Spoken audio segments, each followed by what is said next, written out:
The faded blue envelope I found hidden in my grandmother's attic contained words that shattered everything I thought I knew about my family. My hands trembled as I read the confession penned 30 years ago. I wasn't who I thought I was, and the truth threatened to unravel not just my identity, but the relationships I cherished most. 2 weeks ago, I was just Elena Winters, a 28-year-old journalist with ordinary problems, deadline pressure at the magazine where I worked and occasional arguments with my mother about my perpetually single status. Now, standing in my childhood home surrounded by old photographs that suddenly felt like lies, I faced an impossible choice: pursue the truth about my biological parents and potentially destroy my family, or bury the letter and live with questions that would haunt me forever. The first person I called was my best friend Marcos. "You need to read this for yourself," I said, my voice barely a whisper as I sent him photos of the letter. His silence on the other end of the line spoke volumes.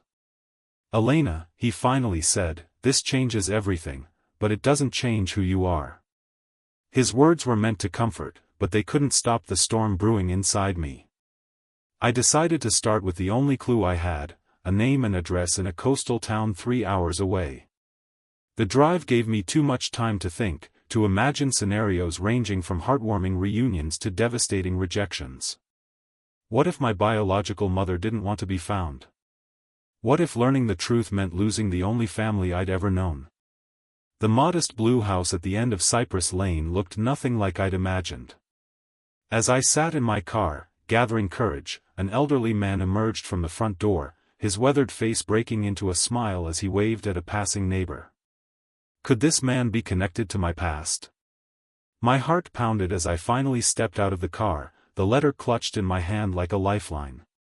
"Can I help you?" he asked, his kind eyes crinkling at the corners. I opened my mouth, but no words came. How do you tell a stranger that you might be the grandchild they never knew existed? What happened next changed the course of not just my life, but the lives of 2 families forever. The elderly man, Harold, invited me in for tea, listening patiently as I stumbled through my explanation. When I finished, he sat perfectly still, tears gathering in his eyes.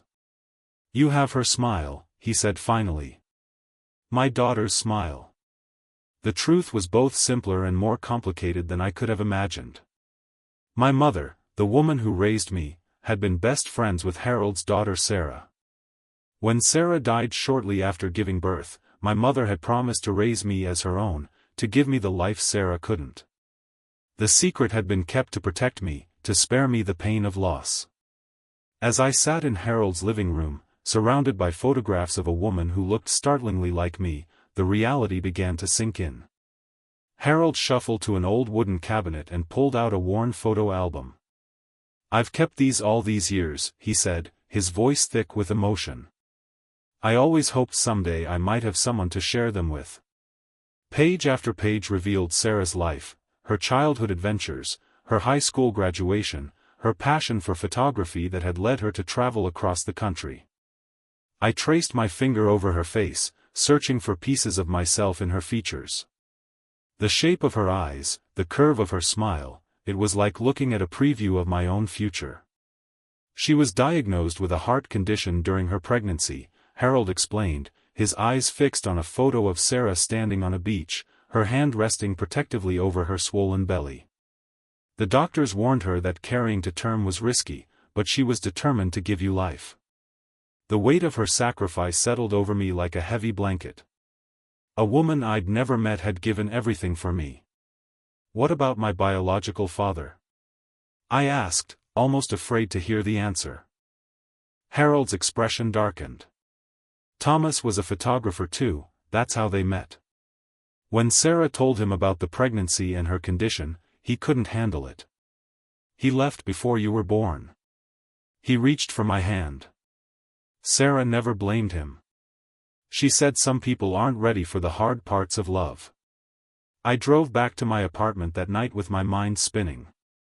The dashboard clock read 2:17 a.m. when I finally pulled into my parking spot. Sleep was impossible. Instead, I spread the copies of photos Harold had given me across my living room floor, creating a timeline of a life I should have known.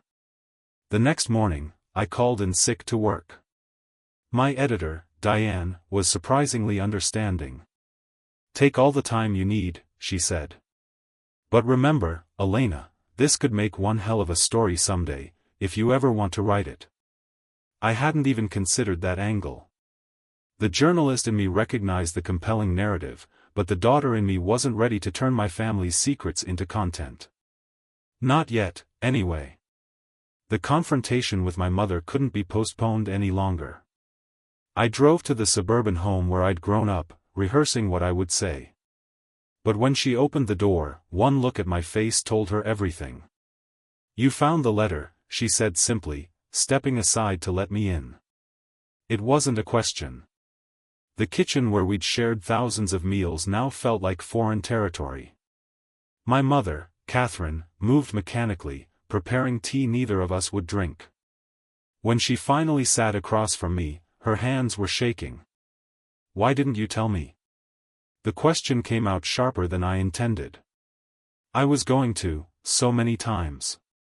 She stared into her teacup. "When you were 5 and asked why you didn't look like me. When you were 12 and did that family tree project for school. When you turned 18. She looked up, her eyes pleading. "But each time, I was afraid. Afraid you'd feel different about me, about us. Afraid you'd feel less loved." "Did my father know?" I asked, thinking of the man who had taught me to ride a bike, who had cried at my college graduation. "Robert loved you from the moment he saw you," she said firmly. "We couldn't have children of our own.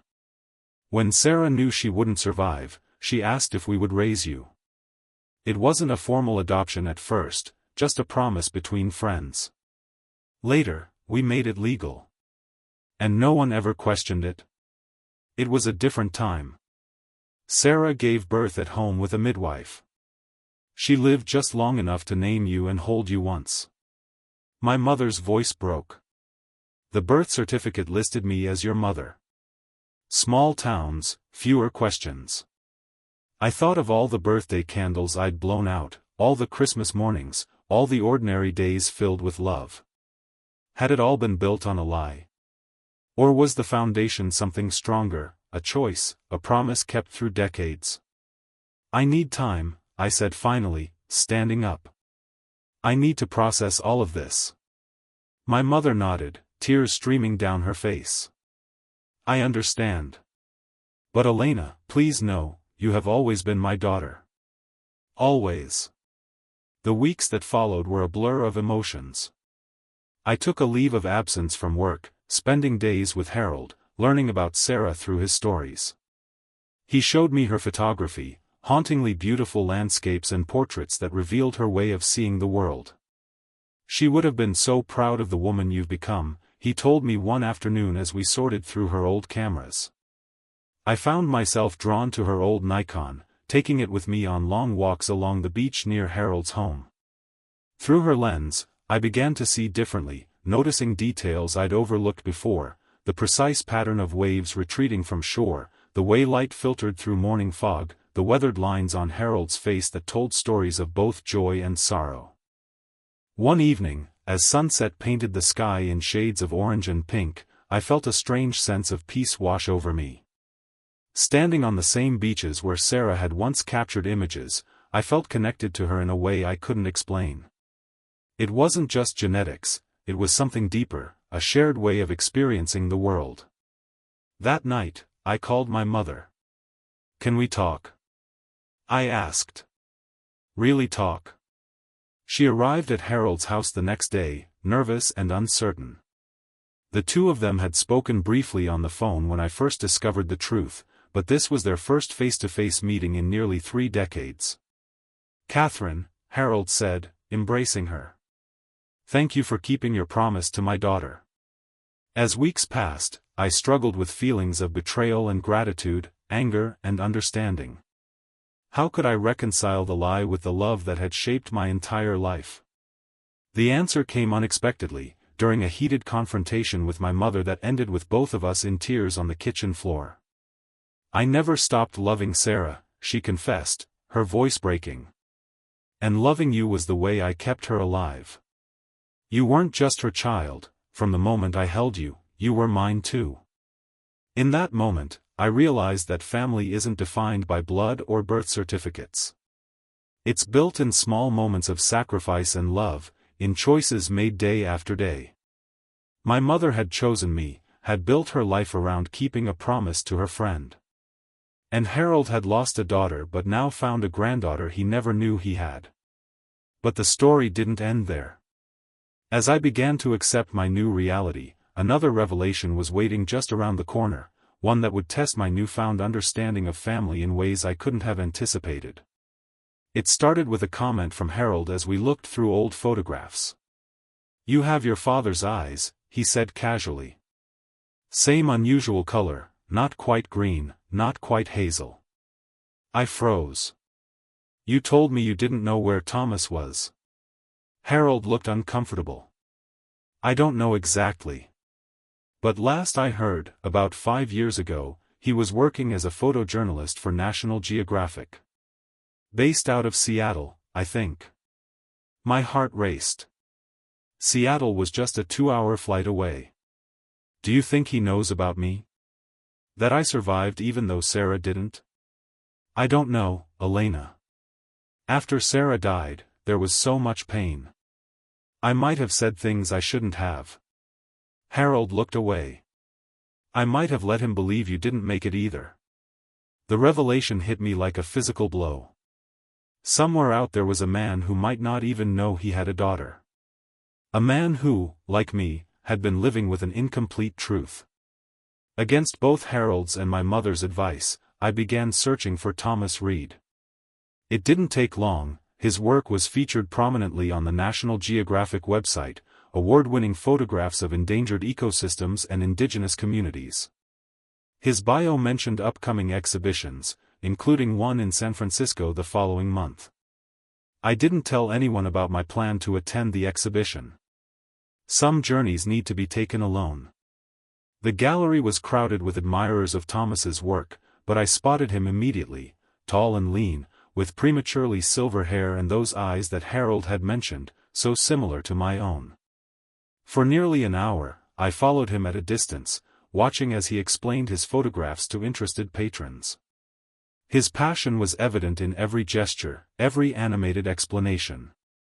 I recognized that same intensity in myself when I was working on a story I cared about. When the crowd thinned, I approached one of his photographs, a striking image of an elderly indigenous woman, her face a map of wrinkles, her eyes reflecting wisdom accumulated over decades. "That's my favorite from the collection," a voice said beside me. "Thomas."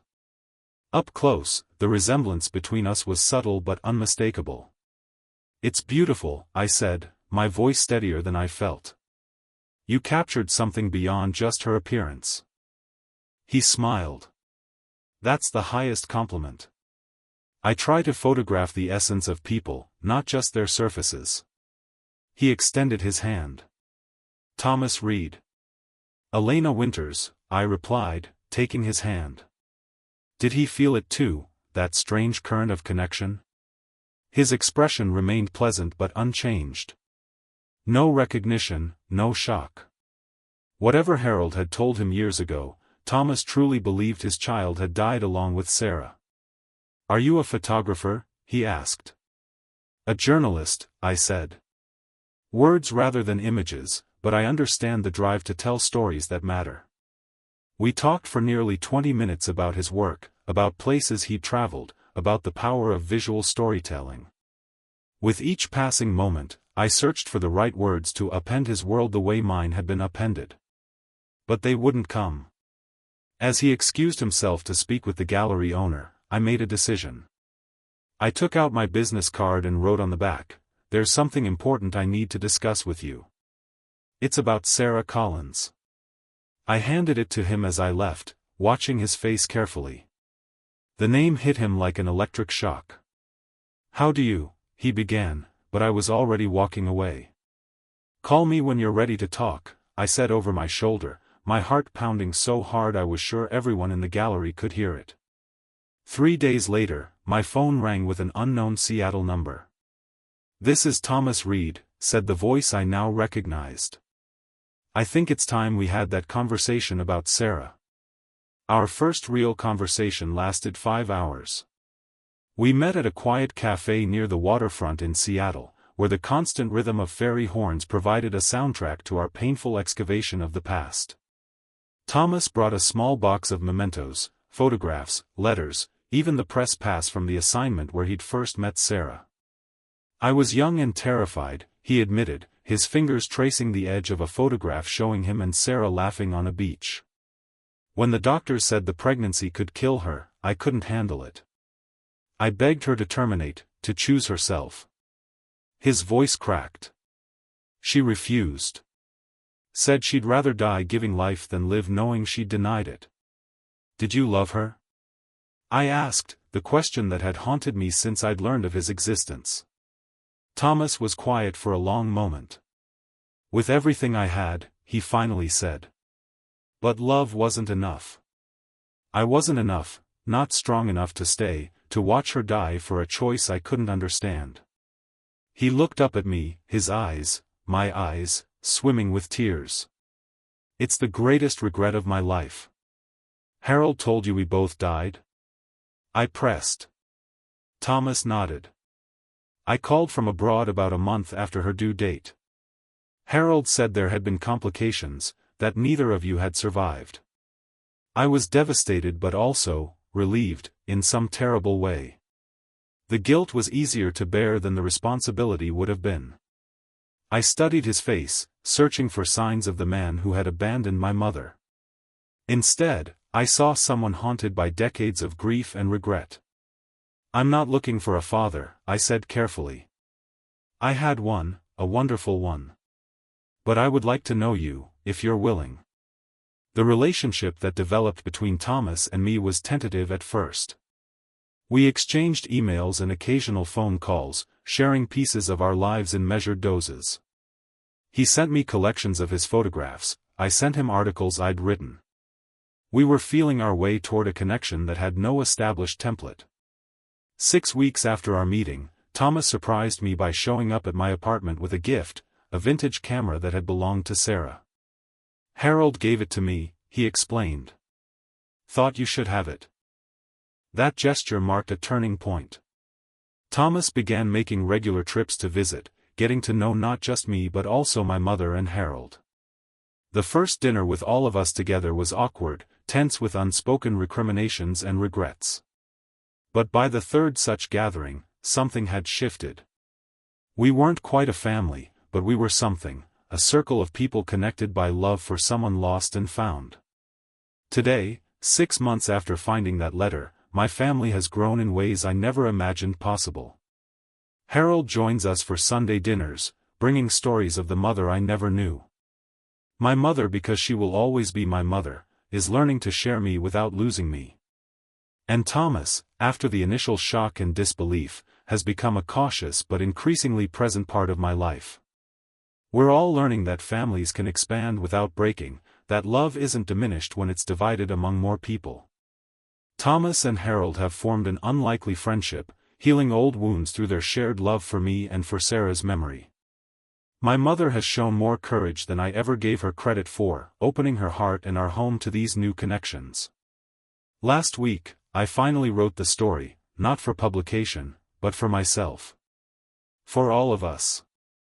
A record of how secrets can both protect and harm, how truth can destroy and then rebuild, how family transcends biology and circumstance. If this story touched your heart, please consider subscribing for more stories about family, identity, and the unexpected journeys that shape us. I'd love to know which country you're watching from, share in the comments below. Remember, sometimes the most difficult discoveries lead us to our most authentic selves.